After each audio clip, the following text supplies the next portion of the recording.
સમગ્ર ગુજરાતમાં આજે કિસાન સંઘ દ્વારા દરેક તાલુકાઓમાં પાણી માટે અને મીટર નાબૂદ માટે આવેદનપત્ર પાઠવવામાં આવ્યું હતું. છેલ્લા કેટલાય સમયથી બનાસકાંઠાની વાત કરવામાં આવે તો બનાસકાંઠામાં મીટર પ્રથા માટે અનેક આંદોલનો થયા. ખાસ કરીને સુજલામ સુફલામમાં પાણી છોડવા માટે ખેડૂતોએ અનેક આંદોલનો કર્યા, અનેક આવેદનપત્ર પણ આપ્યા, પરંતુ હજુ સુધી સરકારના પેટનું પાણી પણ હલતું નથી. ત્યારે બનાસકાંઠાની વાત કરવામાં આવે તો ભૂગર્ભ જળ બિલકુલ ખતમ થઈ ચૂક્યા છે, પરંતુ સરકારને કોઈ અસર થતી નથી. આજે ભારતીય કિસાન સંઘ દ્વારા દિયોદરમાં આવેદનપત્ર પાઠવી સુજલામ સુફલામ કેનાલમાં પાણી છોડો અને મીટર પ્રથા નાબૂદ કરો, આ ખેડૂતોની વેદનાને વાચા આપવા માટે દિયોદર મામલતદાર કચેરી ખાતે આવેદનપત્ર પાઠવ્યું હતું.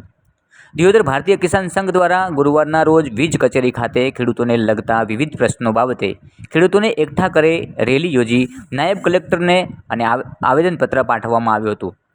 જેમાં ભારતીય કિસાન સંઘે રજૂઆત કરતાં જણાવ્યું કે વર્તમાન સમયે દિયોદર આજુબાજુ વિસ્તારમાં ભૂગર્ભ જળ ઊંડા ગયા છે. એક બાજુ સુજલામ સુફલામ કેનાલમાં પાણી પણ છોડવામાં નથી આવતું, જેથી જગતનો તાત આજે પરેશાન છે.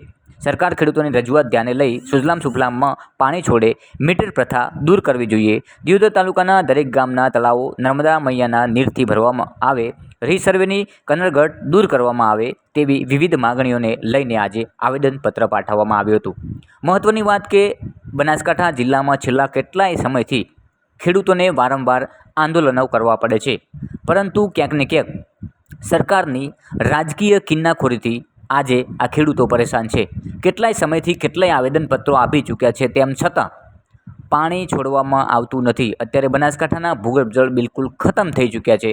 ત્યારે ખેડૂતોની વારંવાર એક જ માંગણી છે કે સુજલામ સુફલામ ચાલુ કરો, પરંતુ સરકારની રાજકીય કિન્નાખોરીને લઈને આજે કેટલાય ખેડૂતો પાણી વિનાના બની ગયા છે.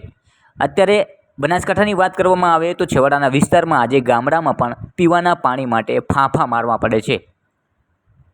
એટલે કહી શકાય કે આ વેદના ક્યારે દૂર થશે. આજે અમે બધા દિયોદર તાલુકાના ભારતીય કિસાન સંઘના ખેડૂતો પ્રાંત કચેરી આવેદનપત્ર સાહેબને આપ્યું છે.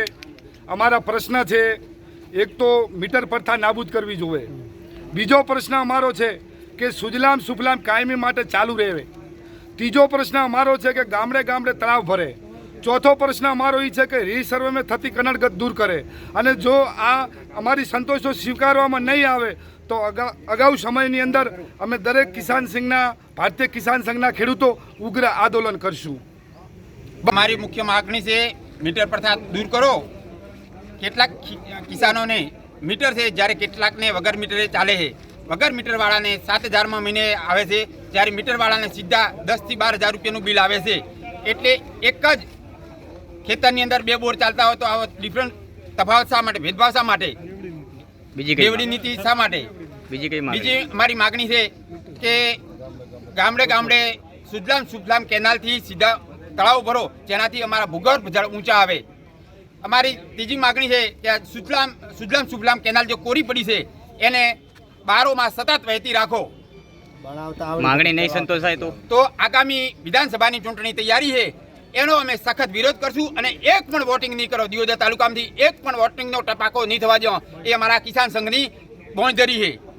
કે આ મીટર જઈ સરકાર લઈ લેરા અને અમારા કાયદાસર બધા ખેડૂતોને એક જ સરખા હાકે, એક જ સરખા રાખે.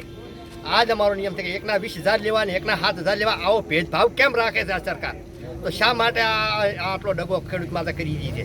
તો એ સરકારને ચી ખબર નહીં પડતી હોય. બીજી શું માંગણી? બીજી મારી માગણી એક જ સુફલામ અમારી લેન હાકે, કેનાલ હાકે પોણી તો અમારા ભૂંગળ રહેરા છે એ અમારા હસમે, તો અમે ખેડૂત એનામાંથી જીવન દોરી કરી જીવાડા અમે પશુપાલન બધી રીતે. માંગણી નહીં સંતોષાય તો મોટું એક કરવાના સામે આંદોલન કરવાના છે. વોટ પણ એક નહીં થવા જવાનું. ભાજપ સરકારને હાલવાના નથી અમે, કોઈ નહીં, હા એક નથી હાલવાના.